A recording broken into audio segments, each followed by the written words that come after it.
April 19th, 1995. Morning. Oklahoma City is just waking up. Parents are walking their kids to daycare, people sip coffee, rush to work. A yellow truck is parked outside a federal office building. It stands quietly in the shadow, just another delivery van. Behind the wheel, a man with a cold stare and empty eyes. In the back, 3 tons of explosives. In 5 minutes, he'll push a button, and the entire nation will shake.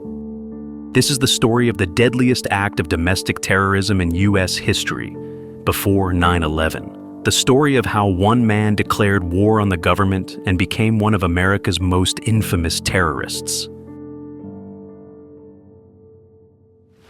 He was born in a small town in upstate New York, a quiet, introverted boy, obsessed with guns, the military, and the idea of true freedom.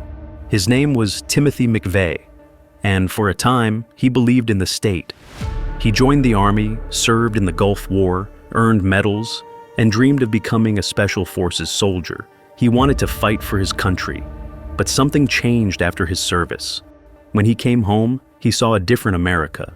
In his eyes, the government was becoming more authoritarian. Federal agencies, bureaucracy, surveillance, laws. It no longer felt like protection. It felt like control. McVeigh started to believe the government had abandoned the Constitution and was turning into a tyrant. 2 key events became turning points.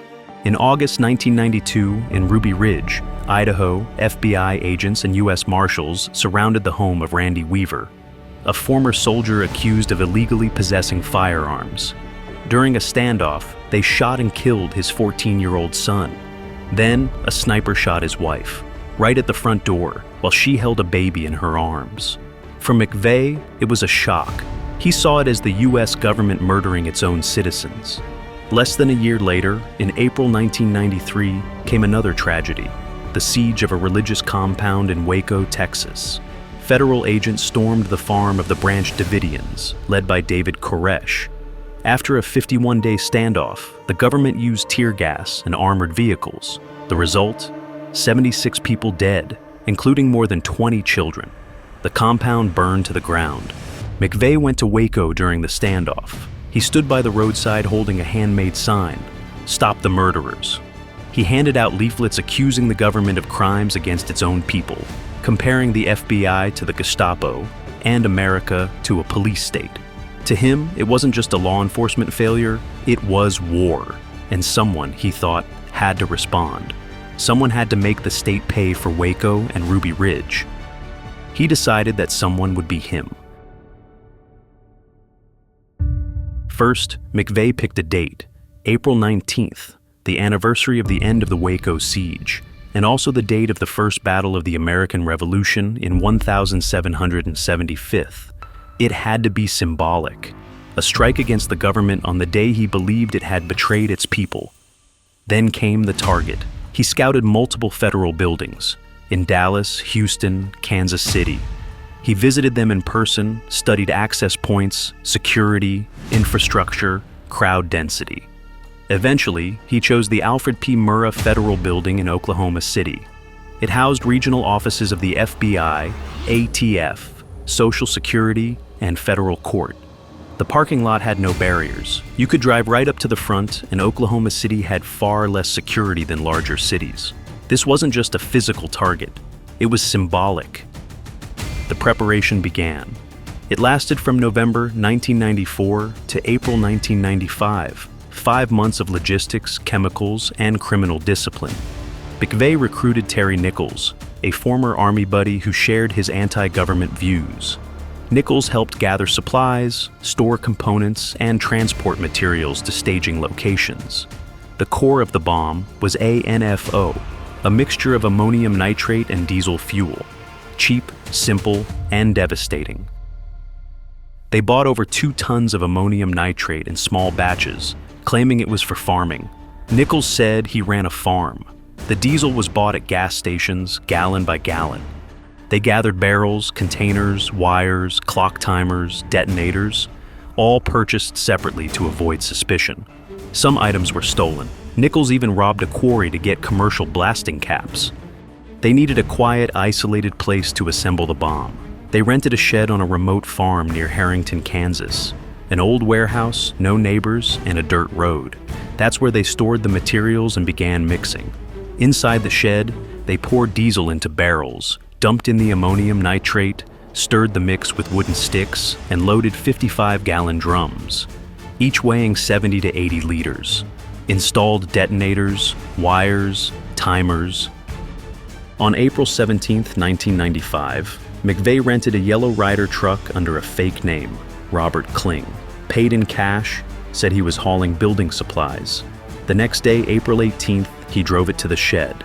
They loaded in the barrels of ANFO, secured them tightly, and concealed the wires under plywood. He used a two-stage detonation system, an electric timer set to 5 minutes, plus a mechanical initiator triggered manually.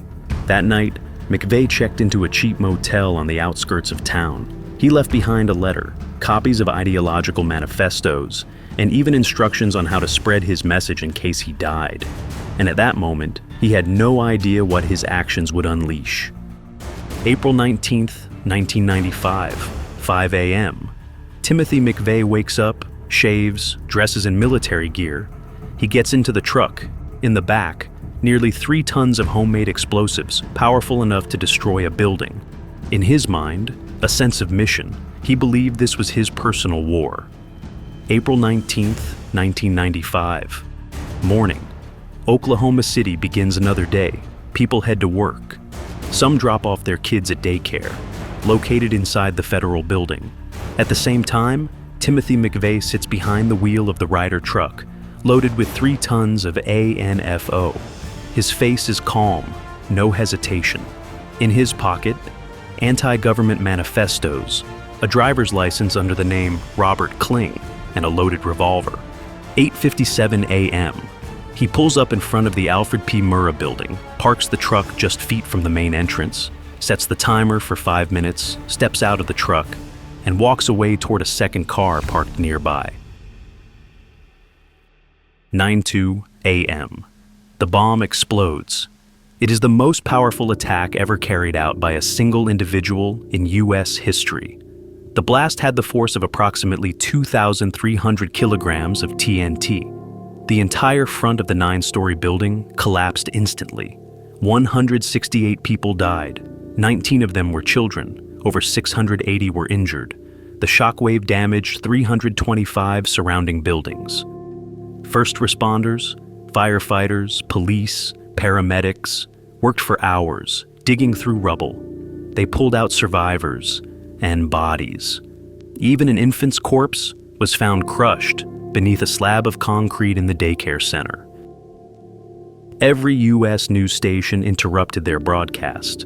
This was a national tragedy, initially believed to be the work of foreign terrorists. Millions of Americans watched, asking the same questions. Who did this and why? Meanwhile, McVeigh was already leaving the city.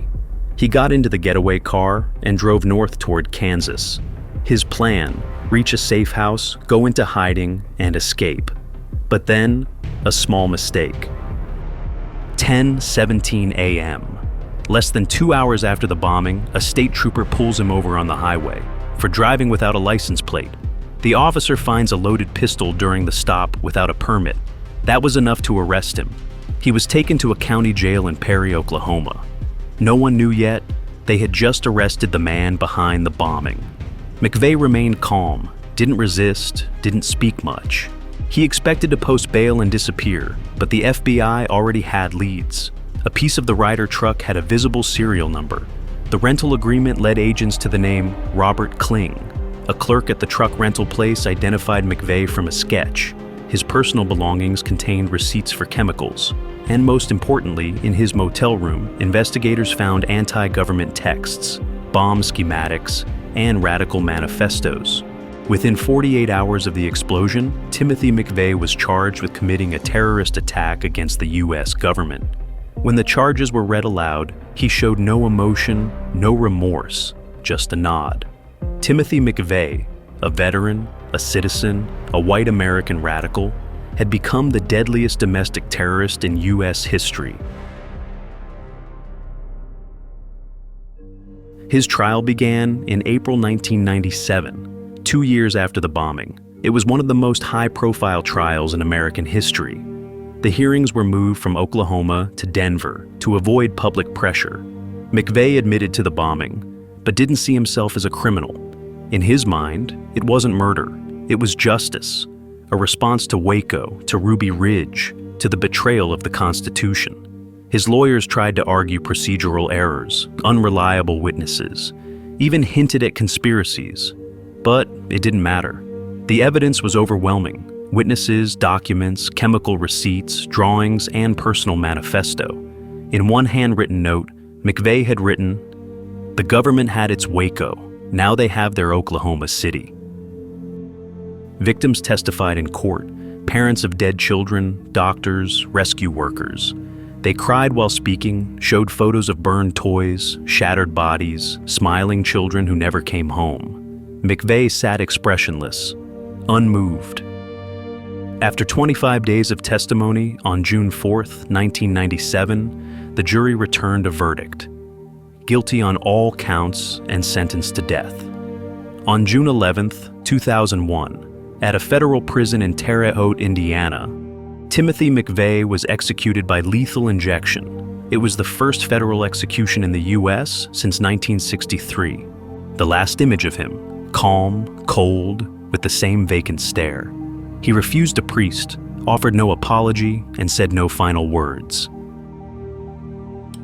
I make videos myself, and it's quite a labor-consuming and expensive process, so your best gratitude would be a like and a subscription. Thank you.